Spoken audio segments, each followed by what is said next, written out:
जय श्रीमन नारायण। ए पर जे टिप्पणी हम करे जा रहल बा रामानुजदास श्रीमान गट्टू वेणुगोपाल स्वामी जी के द्वारा दिहल गयल बा। अध्याय 10 विभूति योग श्लोक 19। हन्त ते कथयिष्यामि विभूतिः आत्मनः शुभाः प्राधान्यतः कुरु श्रेष्ठ नास्ति अन्तो विस्तरस्य मे। ओम।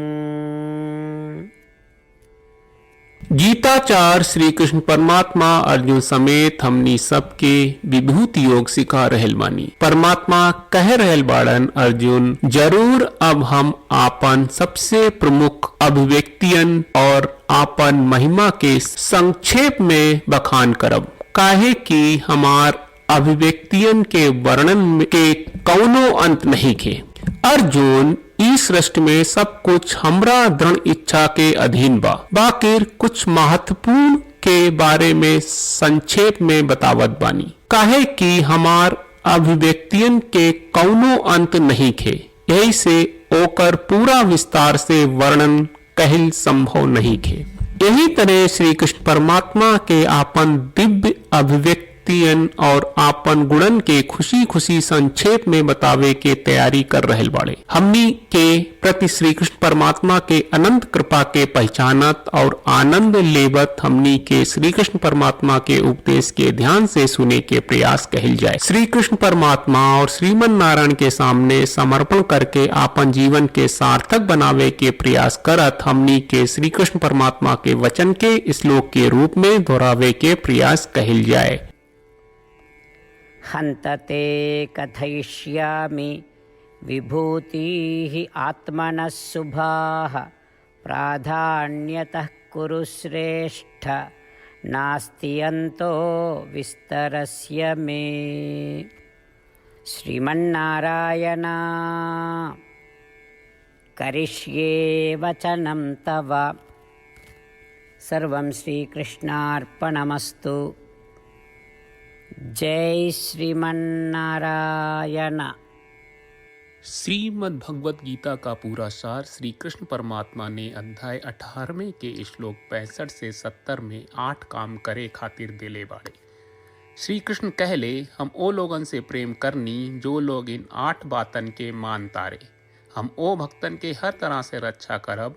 श्री कृष्ण परमात्मा के द्वारा बोलल गईल संपूर्ण भगवत गीता सुनला के बाद अर्जुन कहले, करिष्ये वचनम त्वा, जेके मतलब बा कृष्ण मैं उही करब जौन आप कही। यही कारण बा श्री कृष्ण अर्जुन के हर तरह के सफलता आ विजय प्रदान करेले। आई परमात्मा के आपन व्रत देई कि हमनी के ये 8 गौ कर्म के पालन करी जा। ई वचन परमात्मा के देवे से बड़न कौनो पूजा तपस्या यज्ञ नहीं। हम 8 प्रण कहब जौन हमनी के करे के चाहिए। आप सब कृपया इन्हन के आपन दिमाग और दिल में सोची। श्री कृष्ण के आपन वचन देवे के ई तरीका में हमनी सबकी कल्पना करे के चाहिए कि श्री कृष्ण का चेहरा खुशी से चमकत बा और खुशी के एहसास करत बा। जय श्रीमन नारायण। यहाँ हमनी के 8 वादा बा। हमनी के पहला वादा, हे श्रीमन नारायण आपका निर्देश के मुताबिक हम हमेशा तोहार ध्यान करब और तोहार बारे में सोचब। हमनी के दूसर वादा, हे श्रीमन नारायण आपका सलाह का अनुसार हम हमेशा आपका भक्त रहब। हमनी के तीसर वादा, हे श्रीमन नारायण हम आपन सब काम तोहरा सेवा के रूप में और तोहरा संतुष्टि खातिर करब। हमनी के चौथा वादा, हे श्रीमन नारायण जैस की आप माने के कहले रहलू, हमरा बहुत विश्वास बा कि हम आपके होई और हम हमेशा आपन दोनों हाथ जोड़ के आपके नमस्कार करब और आपकी पूजा करब। हमनी के पांचवा वादा, हे श्रीमन नारायण हमरा के तोरा बात माम एकम शरणम ब्रज 1866 याद कहले, जहां आप हमरा के आपन का अर्पित करे का कहा। श्रीमन नारायण मैं हमेशा तोहरे शरण में रहब। हमनी के छठवां वादा, हे श्रीमन नारायण हमरा के तोहरा बात माँ सुचहा 1866 याद कहले, कि आप हमनी के शोक ना करे का आश्वासन दे रहे बड़े, हम अब और शोक ना करब। हमनी के सातवां वादा, हे श्रीमन नारायण, आपने हमरा खातिर श्रीमद् भगवत गीता के वितरण करके हम सबके कृपा कहले और आशीर्वाद दहले बा। हम वादा करत बानी कि रोजाना कम से कम एक श्लोक पढ़ब या सुनब। हमनी के आठवां वादा, हे श्रीमन नारायण, आप गीता के पूरा मानवता तक ले गयलू। हम गीता में आपके दिव्य वचन के उन भक्तन तक पहुँचावे के प्रयास करब जे गीता से अपरिचित बा। हे श्रीमन नारायण, हम उई करब जौन तू करे का कहब। हम ऐसन व्यवहार करब जैसन आप चाहत बानी और हम खाली आपका खातिर काम करब। श्रीमन नारायण के रोज आपन वचन देहल कि हम ओइस करब जैस आप कहत बानी, ई अपने आप में बड़न पूजा बा। श्रीमन नारायण, करशे वचनम त्वा। श्रीमन नारायण, हम तोरे निर्देश के मुताबिक काम करब। सर्वम श्री कृष्ण अर्पणम अस्तु। जय श्रीमन नारायण। हन्त ते कथयिष्यामि विभूतिः आत्मनः शुभाः प्राधान्यतः कुरु श्रेष्ठ नास्ति अन्तो विस्तरस्य मे। ॐ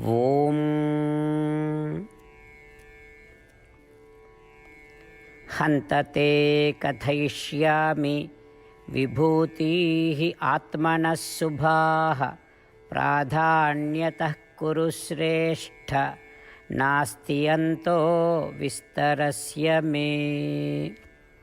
श्रीमन्नारायण, करिष्ये वचनं तव। सर्वं श्रीकृष्णार्पणमस्तु। जय श्रीमन्नारायण। जय श्रीमन नारायण। सब भक्त लोगों से विशेष अनुरोध बा, जीवन में हर चीज में हमनी के तत्कालिक और प्रभावशाली परिणाम की अपेक्षा रहला। एकरा खातिर आइए रोजाना 1 मिनट के समय निकालल जाए और नारायण आश्रम पढ़ल जाए। नारायण आश्रम प्राप्त करे खातिर नारायण आश्रम वेबसाइट पर जाई, जो www.narayanaashram.org है, और पंजीकरण में आपन नाम और ईमेल दर्ज करी। आपके द्वारा प्रदान कईल गई ईमेल पर आपका एक नारायण आश्रम PDF प्राप्त हुई। PDF में एक रामायण श्लोक, एक गीता श्लोक और एक विष्णु नामम बा। ये तीनों के मिल के नारायण आश्रम कहल जाला। हर व्यक्ति के ये श्लोक के अलग अलग संयोजन मिलेला। जब हर कोई 24,000 भक्तन के साथ रोजाना आपन नारायण आश्रम पढ़त आ सुनत बा, ता हर दिन संपूर्ण रामायण का 1 दौर, श्रीमद् भगवत गीता पारायण के 33 दौर और श्री विष्णु सहस्त्रनाम स्तोत्र पारायण के 24 दौर प्रतिदिन पूरा होएला। ई एक बहुत ही उल्लेखनीय और विलक्षण परिणाम बा, जौन हर एक दिन ऐसकरे से निकलेला। ई कारण बा कि आप और आपके परिवार के सदस्य तुरते जाके आपन नारायण आश्रम प्राप्त करी। जय श्रीमन नारायण।